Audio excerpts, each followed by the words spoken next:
दरवाज़ा खुला था। उसने धकेला तो वो एक नागवार मगर आहिस्ता आवाज़ के साथ खुलता चला गया। सामने लाउंज में अबतरी फैली थी। छोटा सा किचन भी साथ ही था जिसमें उसकी बीवी काम करती हुई दिखाई दे रही थी। हाशिम कदम कदम चलता किचन के दरवाजे पे आ खड़ा हुआ। उसकी बीवी उसकी जाने पुश किए चूल्हा जला रही थी। वो भी उसकी तरह थी, दराज़-कद, घुंघराले स्याह बाल और अहले हबशा की सी मखसूस मोटी सी आँखें। डॉक्टर क्या कहता है? वो चौंक कर पलटी, फिर उसे देखकर गहरी सांस ली और वापस चूल्हे की तरफ मुड़ गई। सर्जरी होगी और उसके लिए बहुत से पैसे चाहिए। वो खामोशी से खड़ा सुनता रहा। पैसों का इंतज़ाम हुआ। वो कपड़े से हाथ पूछती हाशिम तक आई और परेशानी से उसका चेहरा देखा। नहीं। हाशिम ने गर्दन दाएं से बाएं हिलाई। तो अब क्या होगा? हमें इन्हीं चंद हफ्तों में हज़ारों लीरास जमा करने हैं। तुमने पाशा से बात की? की थी। तो क्या कहता है वो? वो बेकरार हुई। नहीं देगा। जो काम मैं कर रहा हूँ बस उसकी कीमत देगा, ऊपर एक कुरुश भी नहीं। क्यों? इतना तो पैसा है उसके पास, पूरा महल तो खड़ा कर रखा है, फिर हमें क्यों नहीं देगा? वो कहता है उससे कोई हैराती इदारा नहीं खोल रखा। और फिर मस्जिद किस खाते में दे? मैंने अभी तक उसकी पिछली रकम नहीं लुटाई। हाँ तो वह हारिस के इलाज पे लगे थे, कोई जुआ तो नहीं खेलते हम? उसे गुस्से से हाथ में पकड़ा कपड़ा मेज पर दे मारा। वो नहीं देगा, मैं क्या करूं? वो बेहद मायूस था। मुझे नहीं पता हाशिम, कहीं से भी हो तुम पैसों का बंदोबस्त करो वरना हारिस मर जाएगा। हाशिम ने बेचार की और कर्ब से सर झटका। हाशिम कुछ करो, हमारे पास दिन बहुत कम है, हमें पैसे चाहिए हर हाल में। करता हूँ कुछ। वो जिस शिकस्तगी के आलिम में आया था उसी तरह वापस पलट गया। उसकी स्याह पेशानी पे तफक्कुर की लकीरों का जाल बिछा था और जाल में वासिया मायूसी थी। वो मुस्तरब से उंगलियां मरोड़ती खिड़की से उसे जाते देखती रही। फिर एक नज़र कमरे के बंद दरवाजे पे डाली जहां उनका बेटा सो रहा था और सर झटक कर वापस सिंक की तरफ पलट गई जहां बहुत से काम उसके मुंतजिर थे। डीजे ने दरवाज़ा खोला तो उसे आईने के सामने खड़ी दिखाई दी। वो दरवाज़ा बंद करके आगे आई और हया के सामने खड़े होकर पूरी फुर्सत से और मशकूक निगाहों से उसे देखा। उसके हाथ में मस्कारा ब्रश था। वो आईने में देखती, आंखें खोले एहतियात से पलकों से ब्रश मिस कर रही थी। गहरा काजल, स्याह सुनहरी सा आई शेडो और लबों पे चमकती गुलाबी लिपस्टिक। वो बहुत मेहनत से तैयार हो रही थी।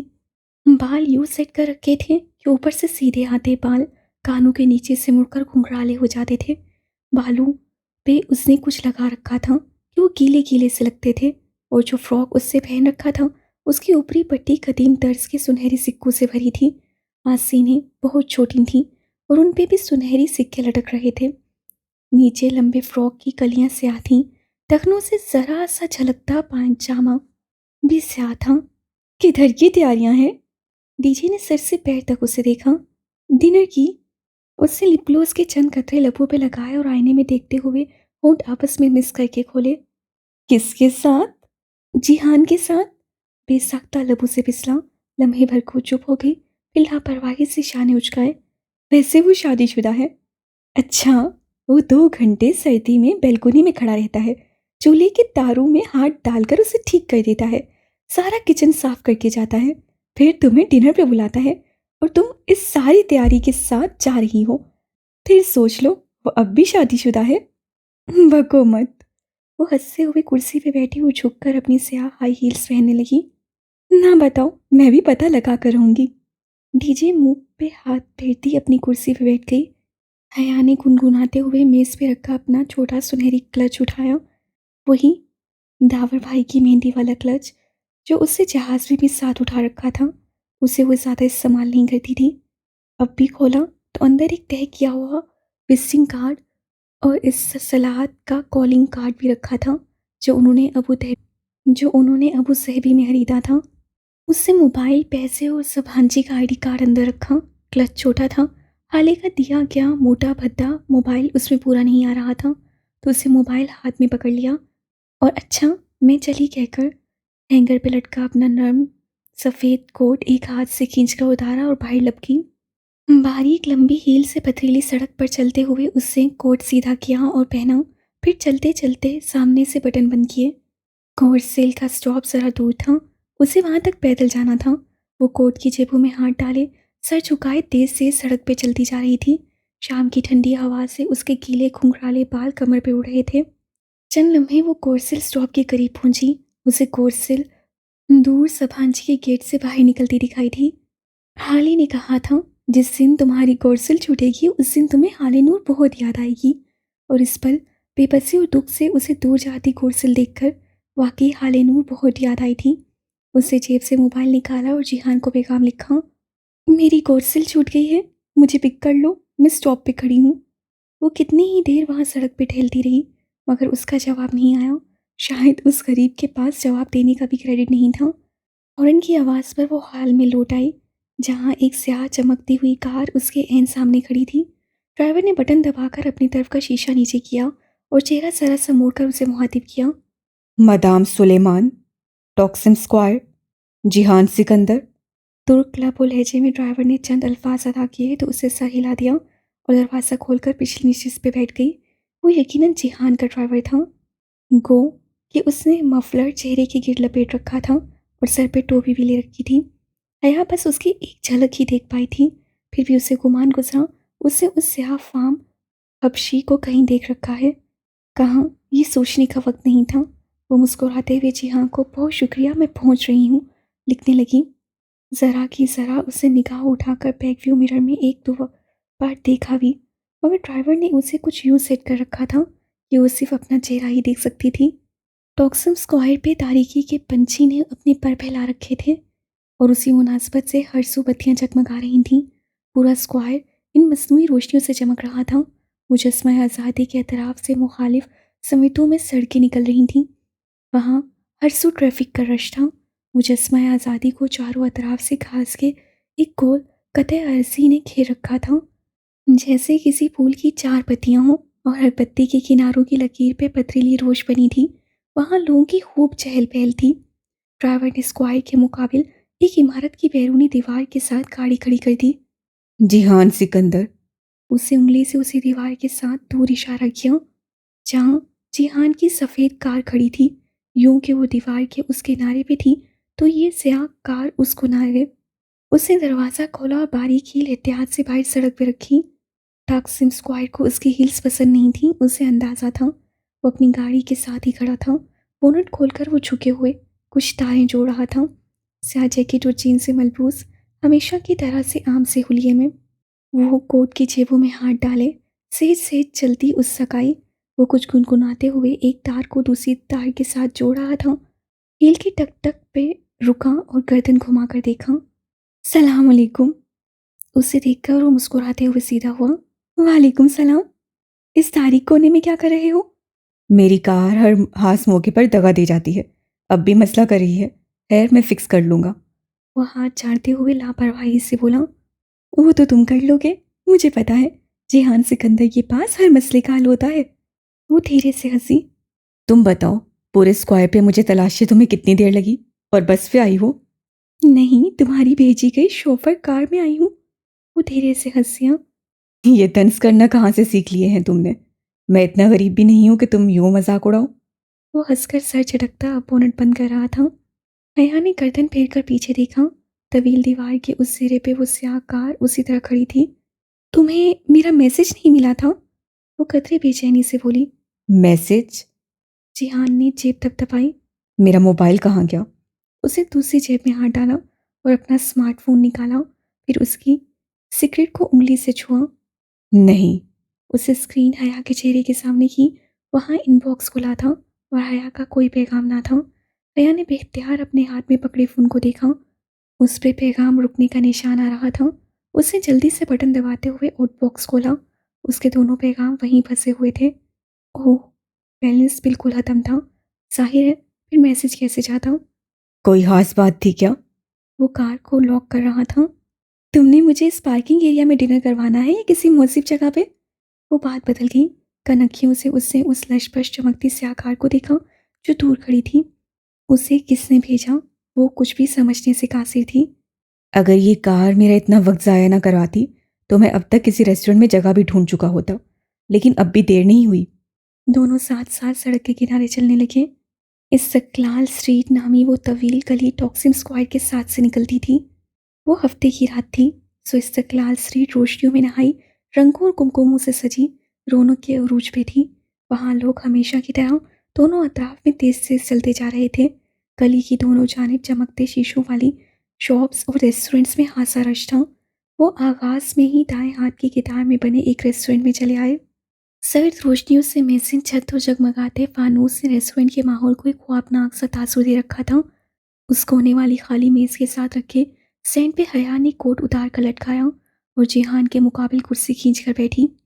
सर्द रोशनियों में उसके फ्रॉक के सुनहरी सिक्के चमकने लगे थे। उसने दाएं बाजू में एक सुनहरी कड़ा पहन रखा था और अब वो कोनी मेज पे रखकर बाएं हाथ की उंगलियों से कड़े को घुमा रही थी। सुनहरी क्लच और मोबाइल उसने मेज पे ही रख दिया था।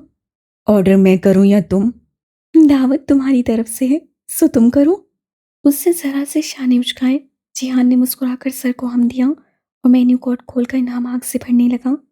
अपनी आदत के मुताबिक वो पढ़ते हुए निश्चल लब को दांतों से दबाए हुए था। हया ने कदरे बेचैनी से पहलू बदला। इस सकलाल चतेसे में कितने ही लोगों ने मुड़ मुड़ कर उस कदीमी यूनानी देवियों के ऐसे सिंगार वाली लड़की को सताइश से देखा था, मगर ये अजीब शख्स था। कोई तारीफ नहीं, कोई इजहार नहीं, इतनी लातौलुकी और बेखबरी, वो भी उस शख्स की जो एक नज़र में सारे मंजर का बारीक बीनी से जायजा ले लिया करता था। उसे अपनी सारी तैयारी राय कहाँ जाती हुई महसूस हुई थी। ऑर्डर कर चुकने के बाद वो मेज़ पे खोनियाँ रखे, दोनों हाथ आपस में फैसाए हया की तरफ मतवज्जा हुआ और जरा सा मुस्कुराया। तुमने मुझसे उस रोज पूछा ही नहीं कि मैं तुम्हारे डॉम ब्लॉक क्यों आया था? वो मुस्कुराते हुए कितना अच्छा लगता था। उसके हल्के से भूरे शेड लिए स्याह बाल नौउम्र लड़कों की तरह माथे पे सीधे कटे हुए थे और अमूमन वो हल्के हल्के गीले होते थे। पुरकशिश आंखों में एक नरम धीमा सा तासुर लिए वो अब इतना कमगो और मुख्तात नहीं लगता था जितना पहले दिन लगा था। जाहिर है किसी काम से ही आए होगे, मुझसे मिलने बिलखसूस आओ, ये तो ज़रा मुश्किल है। तुमसे मिलने बिलखसूस ही आया था, और उसके लिए मम्मी को पाकिस्तान फातिमा आंटी को फ़ोन करके तुम्हारे डोम का नंबर पूछना पड़ा था, वरना तुमने तो हमें एड्रेस तक नहीं दे रखा। और ये बात तो अम्मा ने उसे कल ही फ़ोन पे बता दी थी, मगर लम्हे भर को उससे सोचा था कि ढूंढने वाले तो बिना पते के भी ढूंढ लेते हैं, जैसे उस सफ़ेद गुलाब उसे हर जगह तलाश कर लेते थे। तो फिर आप क्यों आए थे मुझसे मिलने? बस यूं ही, मुझे लगा था कि तुम उस रोज़ इस्तकलाल स्ट्रीट में मुझसे हवा हो गई थी। अच्छा, तो आपने मुझे उस दिन पहचान लिया था। हो सकता है वो मेरी शक्ल की कोई लड़की हो। वो बहुत जल्द भुला देने वालों में से नहीं थी, सो बड़ी हैरत से कड़ी को उंगलियों में घुमाते हुए बोली। एक बात अभी क्लियर कर लेते हैं हया। वो कदरे आगे को होते हुए संजीदगी से बोला। मैं बहुत एक्सप्रेसिव नहीं हूँ, मैं लंबी लंबी बातें नहीं कर सकता। मैं प्रैक्टिकल सा आदमी हूँ, ऐसा आदमी जिसको फिक्रे माश हमेशा घेरे रखती है। मेरे पास बड़ी यूनिवर्सिटी की डिग्री नहीं है। मैं एक रेस्टोरेंट चलाता हूँ जिसकी मलकियत मेरी अपनी नहीं है। मैं कई सालों से उस रेस्टोरेंट की किस्तें अदा कर रहा हूँ जो कि पूरी हो ही नहीं रही। ये चीज़ मुझे बहुत परेशान रखती है। वो लड़की जो उस दिन मेरे साथ थी, वो मेरे रेस्टोरेंट की इमारत की ओनर है, और हमारे दरमियान उस वक्त यही मसला ज़ेरे बहस था। जब तुम आई हया, मैं उस दिन इतना परेशान था कि तुम सोच भी नहीं सकती।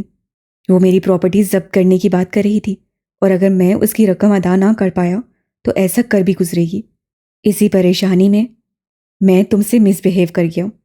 I am sorry for that. मगर अपनी तमाम परेशानियों में भी मुझे अपने से जुड़े रिश्तों का एहसास है, और मैं उनकी परवाह करता हूँ।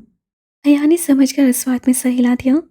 अब भी हफा हो उसी बात पे? वो कतरे तवक्कुफ से बोला। नहीं, मैंने तो तुम्हें तभी माफ़ कर दिया था जब तुमने किचन के सारे बर्तन धोए थे और चूल्हा भी फिक्स कर दिया था। वो बेख्तियार हंस पड़ा। मगर वो जिंजर ब्रेड हाउस मुझ पे उधार रहा। इससे कबल के वो जवाबन कुछ कहती एक वेटर उसकी तरफ आया था। मैडम सुलेमान। हया ने चेहरा उठाकर देखा और लम्हे भर को पत्थर हो गई। वेटर एक सफ़ेद गुलाबों का बुके मेज़ पे रख रहा था। ये आपके लिए। साथ ही उसने एक दो रोया तय किया हुआ कागज़ हया की तरफ बढ़ाया। लीजिए मदाम। वो जो साकित निगाहों से गुलदस्ते को देख रही थी, चौंकी और मुस्तरब से अंदाज से वो कागज़ थामा। उसके कदमों से जान निकल चुकी थी। वो तब सा वेटर वापस पलट गया। उससे कपकपाती उंगलियों से कागज़ की तहें खोली। बेसतर कागज़ के एनवस में अंग्रेजी में 3 सतूर लिखी थीं। मेरी कार में सफ़र करके यहाँ आने का शुक्रिया, लेकिन असूलन मुझसे लिफ्ट लेने के बाद आपको डिनर मेरे साथ करना चाहिए था, ना कि अपने कज़न के साथ। From your Valentine. Jihan glass लबों से लगाए खूंट खूंट पानी भी था, बल्कि सुकेड़े उसके चेहरे के बदलते रंगों को दिख रहा था। कौन भेजता है तुम्हें ये सफ़ेद फूल? वो हाथ से सर्द लहजे में बोला तो आया ने चौंक कर चेहरा उठाया। चंद लम्हे पेश की गर्मजोशी जिहान की आंखों में मकफूद थी। उसके चेहरे पर जमानों की अजनबियत और रुखाई छाई थी। पता नहीं। और उसे कैसे इल्म हुआ कि हम रेस्टोरेंट में हैं? उसका लहजा चुपता हुआ था। वो खाली खाली निगाहों से उसे देखी गई। कोई जवाब बन ही नहीं पड़ रहा था। दिखाओ। उससे हाथ बढ़ाया और अब हया के पास कोई रास्ता नहीं था। उससे कमज़ोर हाथों से वो कागज़ जिहान के हाथ पे रखा। जैसे जैसे वो तहरीर बढ़ता गया उसकी पेशानी पे शिकनें उभरती गईं, रगें तन गईं और लब भींच गए। तुम किसकी गाड़ी में टॉक्सी में आई हो? उससे निगाह उठाकर हया को देखा और वो एक निगाह से समझ गई थी कि वो एक मशरकी मर्द था। ताया फुरकान, अब्बा रोहेल की तरह का मशरकी मर्द। वो मैं समझी वो तुम्हारी कार और ड्राइवर है। मैं समझी तुमने ड्राइवर भेजा है। मेरा ड्राइवर? कब देखा तुमने मेरे पास ड्राइवर? उसने तनफ्फुर से कागज़ को मुट्ठी में मोड़ दिया। मैं समझी। और उसने कहा तुम्हारा नाम लिया तो? उसने ये कहा कि उसको मैंने भेजा है। उसने टोक अंदाज से पूछा। हाँ। नहीं। यानी कि नहीं। उसने नहीं बताया कि उसे किसने भेजा है। और तुम उसके साथ बैठ गई। हया, तुम यूं किसी की गाड़ी में भी बैठ सकती हो? मैंने कहा ना मैं समझी वो तुम्हारी कार है। बेबसी के मारे अब उसे गुस्सा आने लगा था। बेकसूर होते हुए भी उसे अपना आप मुजरिम लग रहा था। मेरे पास तुमने दूसरी कार कब देखी? तुम। अगर तुम्हें मुझ पे इतनी बेतबारी है तो मैं लानत भेजती हूँ तुम पे। उससे नैपकिन नोच फेंका और कुर्सी धकेल उठी। जो शख्स ये हरकत करता है वो मुझसे पूछ कर नहीं करता। ना ही इसमें मेरा कोई कसूर है। अगर तुम मुझे इतना ही बुरा समझते हो तो ठीक है, यहाँ अकेले बैठो, अकेले खाओ और अकेले रहो। उससे क्लच यूं हाथ मारकर उठाए क्रिस्टल गुलदान में से लुढ़क कर नीचे जा गिरा। चनाके की आवाज़ आई और किरचियों में बट गया। जिहान शायद उसके लिए तैयार नहीं था, मगर वो उसके तासुरात देखने के लिए नहीं रुकी। वो तेज़ी से मेज़ की एक तरफ से निकली, स्टैंड पे लटका कोट कॉलर से पकड़ कर खींचा और तेज़ से चलती हुई बाहर निकल गई। अगर वो उसके पीछे आना भी चाहता तो अभी जो नुकसान वो करके गई थी उसे पूरा करके ही आता, और उस कार्रवाई में उसे जितने मिनट लगते उतनी देर में वो दूर जा चुकी होती। इस खलाल स्ट्रीट में लोग उसी तरह चल रहे थे। वो उस रश के दरमियान में ही कहीं थी। उससे कोट पहना नहीं, बाजू पे डाल दिया और दोनों बाजू सीने पे लपेटे वो तेज तेज कदम उठाती चलती जा रही थी। आंसू मतवातर उसकी आंखों से गिर रहे थे। वो उसके पीछे नहीं आया, और अगर आया भी तो वो उस शोर और रश में ना उसे देख पाई और ना ही उसकी आवाज़ सुन पाई। बस उसी तरह चलती रही।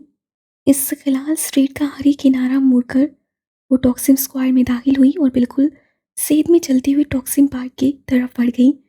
तारीख पार्क के एक गोशे में वो संगीत बेंच बहरान पड़ा था। वो गिरने के से अंदाज में उस पर बैठी, वो चेहरा दोनों हाथों में छुपाकर फूट फूट कर रोती। अना, खुददारी, इज्जत नफ्स और अपनी ज़ात के वक़ार के वो सारे असबाक जो हमेशा खुद को बढ़ाती और याद दिलाती रही थी, आज बहुत ज़िल्लत के साथ चिकनाचूर हुए थे। वो शख्स कब उसको यूं जलील नहीं करता था, यूं बेमोल बेवक्त नहीं करता था। उसे एक मौका भी याद ना आया। हमेशा हर दफ़ा वो यही करता था या फिर ऐसा हो जाता था। आखिर कब तक यूं चलेगा? बहुत गिरा लिया उसने खुद को, बहुत झुका लिया, बहुत बेमोल कर लिया। अब वो मज़ीद नहीं झुकेगी, अब उसे झुकना पड़ेगा। बस आज ये तय हो गया। उससे बेदर्दी से आंखें रगड़ते हुए सोचा, फिर इर्द गिर्द पहली रात को देखा तो वापसी का ख्याल आया। उससे कोट में रखा सुनहरी क्लच खोला ताकि मोबाइल निकाल सके, मगर ओह, मोबाइल तो उस पर पूरा ही नहीं आता था, और वो तो उससे मेज़ पे रखा था। और वो कोट उठाए बाहर भागी। अपना तुर्की वाला भद्दा मोबाइल वो उस रेस्टोरेंट में छोड़ आई थी। उसे हर हालत में मोबाइल वापस उठाना था, चाहे जिहान से सामना हो या ना हो। चंद मिनट बाद जब वो हामती हुई वापस इस्तकलाल स्ट्रीट में उस रेस्टोरेंट का दरवाज़ा धकेल कर अंदर दाखिल हुई तो कोने वाली मेज़ खाली थी। वो दौड़कर उस मेज़ तक गई और इधर उधर चीज़ें उठा उठा कर उस मोबाइल को तलाशा, मगर वो कहीं नहीं था। क्रिस्टल के टूटे गुलदान की किश्तियाँ भी अब फर्श से उठा ली गई थीं। Problem madam? वो आवाज़ से पलटी तो वही बुरूदी वेटर जिसके नाक पे मोटा सा दिल था, मुतफक्किर सा खड़ा था। वो भूखे उसी ने उसे ला कर दिया था। मेरा मोबाइल था इस मेज़ पर। वो परेशानी से घुंघराले लटे कानों के पीछे उड़सती हुई मेज़ पर चीज़ें फिर से इधर उधर करने लगी। जी हाँ, पढ़ा था। मगर जब आप गुलदान गिरा कर गईं तो आपके साथ जो साहब थे उन्होंने वो मोबाइल रख लिया और मुझे कहा कि अगर आप आएँ तो मैं बता दूँ कि फ़ोन उन्हीं के पास है। वेटर ने टूटी फूटी अंग्रेजी में बताया। ओह अच्छा। उसके तने में आसाब ढीले पड़ गए। मिलने का एक और बहाना। वो चला गया? जी, वो बिल पे करके फ़ौरन आपके पीछे बाहर दौड़े थे। आपको नहीं मिले? नहीं, शुक्रिया। वो फूलों के मुतालिक कुछ पूछने का इरादा तर्क करके बाहर निकल आई। इस्तकलाल स्ट्रीट पे कदम रखते हुए उसे कोट पहन लिया। अब उसे काफ़ी देर तक टॉक्सिम स्क्वायर पे कोर्सिल के इंतज़ार में बैठना था। डीजे खामोशी से मोबाइल के बटन दबाते नंबर मिला रही थी। बटनों की टू टू ने टॉम की खामोशी में ज़रा सा अर्दाश पैदा किया था। कॉल का सब्स बटन दबाने से पहले उसे नज़र उठाकर अपने मुकाबिल कुर्सी पे बैठी हया को देखा, जो पूरी संजीदगी से उसकी तरफ मतवज्जा थी। मगर हया, मैं उसे कहूँगी क्या? यही कि हया को अपना मोबाइल चाहिए और वो उसे वापस करे। मगर वो वापस कैसे करेगा? ये उसका मसला है, तुम कॉल मिलाओ। वो झुंझलाकर बोली। डीजे ने सर हिलाकर सबस बटन दबाया, स्पीकर ऑन कर दिया और फ़ोन अपने लबों के करीब ले आई। दूसरी जानिब तवील घंटियाँ जा रही थीं और वो दोनों दम सादे घंटियाँ सुनती गईं। पता नहीं तुम्हारा मोबाइल किधर पड़ा हो, उसी के नंबर पे कर लेते हैं, शायद उस पे वो उठाए ही। तभी कॉल उठा ली गई। हेलो। वो जिहानी था, अस्सी मसरूफ़ अंदाज। अस्सलाम वालेकुम, मैं दी हतीजा बोल रही हूँ। This is जिहान। हतीजा, ऐसा है कि ये फ़ोन मेरे पास है। हया रेस्टोरेंट में भूल गई थी। वो मसरूफ़ सा लग रहा था। पीछे बहुत से लोगों की बोलने की आवाज़ आ रही थी। शायद वो रेस्टोरेंट में था। मुझे पता है, इसीलिए तो कॉल की है। ओके। वो गहरी सांस लेकर बोला। हया किधर है? वो ज़रा मसरूफ़ थी, तो मैंने सोचा मैं आपसे बात कर लूँ। बात करते हुए डीजे ने एक नज़र हया पे डाली, जो दम सादे कुर्सी के किनारे पे आगे होकर बैठी उसे देख रही थी। जी, कहिए। बात ये थी कि मैं और हया कल प्रिंसेस आइलैंड्स पे जाने का सोच रहे थे। इनफैक्ट हम प्रिंसेस आइलैंड्स के सबसे बड़े जजीरे वो युग अदा जाएंगे। हया ने नासमझी से उलझकर उसे देखा, फिर नफी में सर हिलाकर रोका, मगर वो मज़े से कही जा रही थी। ओके, तो आपको फ़ोन चाहिए? नहीं, फ़ोन आप अपने पास रखें, ऐश करें, हमें बस कंपनी चाहिए। डीजे सलीम। वो बिना आवाज़ से लब हिलाकर चिल्लाई और डीजे की कोनी मरोड़ी, मगर डीजे हाथ छुड़ाकर उठी और दरवाजे की जानिब जा खड़ी हुई। कल? कल तो मैं ज़रा मसरूफ़ हूँ। आपके साथ नहीं चल सकूँगा। तो परसों सुबह चलते हैं। नहीं। वो हाथ से इशारे करती उसे पास रखने की कोशिश कर रही थी। परसों तो मुझे शहर से बाहर जाना है। वो कह रहा था। फिर जुम्मे को? जुम्मे को मेरी एक अहम मीटिंग है। अब बुयूक अदा में पूरा दिन लग जाता है। फिर तो आप हफ्ते को भी मसरूफ़ होंगे। डीजे ने मायूसी से कहा तो दूसरी जानिब लम्हे भर की खामोशी छा गई। इनफैक्ट हफ्ते को मैं वाकई फारिग हूँ। ठीक है, हफ्ते को मैं आपके साथ चल सकता हूँ। वो जैसे बहुत बादल नवाज सा तैयार हुआ था। बस भी ठीक है, हम सुबह वाली कोर्सिल से कदी कोई की बंदरगाह पे पहुंच जाएंगे। आप भी 7 बजे से पहले पहले उधर हमारा इंतजार कीजिएगा। वहां से हम फिर इकट्ठे फेरी में सवार होंगे। ठीक? ठीक मैडम। और हाँ, तब तक आप हमारा फ़ोन इस्तेमाल कर सकते हैं। मैं आपका ये एहसान ताउम्र याद रखूँगा। वो ज़रा सा हंसकर बोला। वो फ़ोन बंद करके वापस आई तो हया खामोशी से उसे घूर रही थी। डीजे वापस कुर्सी पे बैठी और बड़े लापरवाह अंदाज से मेज़ से मैगज़ीन उठाकर सफ़े पलटने लगी। क्या ज़रूरत थी उसे साथ चलने का कहने की? हम अकेले भी तो जा सकते थे। क्योंकि मुझे उसके शादीशुदा होने में अभी भी शक है। वो अब एक सफ़े पे बागौर कोई तस्वीर देख रही थी। वैसे उसकी बीवी कहाँ होती है? यहीं, इस्तांबुल में। वो बददिली से पीछे होकर बैठ गई। उसकी क्या अपनी बीवी से कोई लड़ाई है? कभी जिक्र नहीं करता उसका। शायद मैंने इस मौजू पे कभी बात नहीं की। वैसे भी जिहां का निकाह बचपन में ही हो गया था। अब पता नहीं उसको खुद अपने निकाह का इल्म है भी या नहीं, क्योंकि वो कभी जिक्र नहीं करता। शायद फुप्पो ने उसे छुपा रखा हो। बच्चों वाली बातें करती हो तुम भी। डीजे चेहरा उठाकर हल्की से उसे देखा। आज के दौर में ऐसा कहाँ मुमकिन है कि किसी का निकाह हुआ हो और उसे इल्म भी ना हो? यकीनन उसे पता होगा, मगर यहाँ सवाल ये है कि निकाह उसका जिससे भी हो, तुम उसकी इतनी केयर क्यों करती हो? डीजे फिर मुस्कुराहट दबाए रिसाली की तरफ मुतवज्जो हो गई थी। क्योंकि उसका निकाह मुझसे हुआ था। वो आहिस्ता से बोली तो डीजे ने एक झटके से सर उठाया। यानी यानी ओ गॉड, तुम्हारा उससे निकाह हुआ था तो वो तुम्हारा क्या लगा? सुतेला मामू लगा। वो बिगड़ कर बोली और अपने बंक की तरफ बढ़ गई। ओह माय गॉड, तुमने मुझे इतनी बड़ी बात नहीं बताई। टीचर अभी तक बेयकीन थी। अब बता तो दी है ना, अब जाओ, क्लास का टाइम होने वाला है और मैं आज कैंपस नहीं जाऊंगी। वो ऊपर अपने बिस्तर में फिर से लेट गई और कंबल मुंह पे डाल लिया। बहुत जलील हो तुम हया। ओह गॉड, वो तुम्हारा हस्बैंड है। डीजे अभी ठीक से हैरान भी नहीं हो पाई थी कि घड़ी पे निगाह पड़ी। अरे 8 बज गए। वो मैगजीन फेंक कर उठी और खिड़की के सामने जाकर खड़ी हुई। फिर स्लाइडर खोलकर चेहरा बाहर निकाल कर लपों के गिर दोनों हाथों का प्याला बनाए आवाज से बुलंद बोली, गुड मॉर्निंग डीजे। नीने। दूर नीचे से किसी लड़की ने जवाबी हाँक लगाई थी। जालील। वो चलकर और जोर से चिल्लाई, चुप करो, मुझे सोने दो। हया ने तकिया खींचकर उससे दे मारा, मगर वो उसी तरह खिड़की के पास खड़ी सदाएं लगाती रही।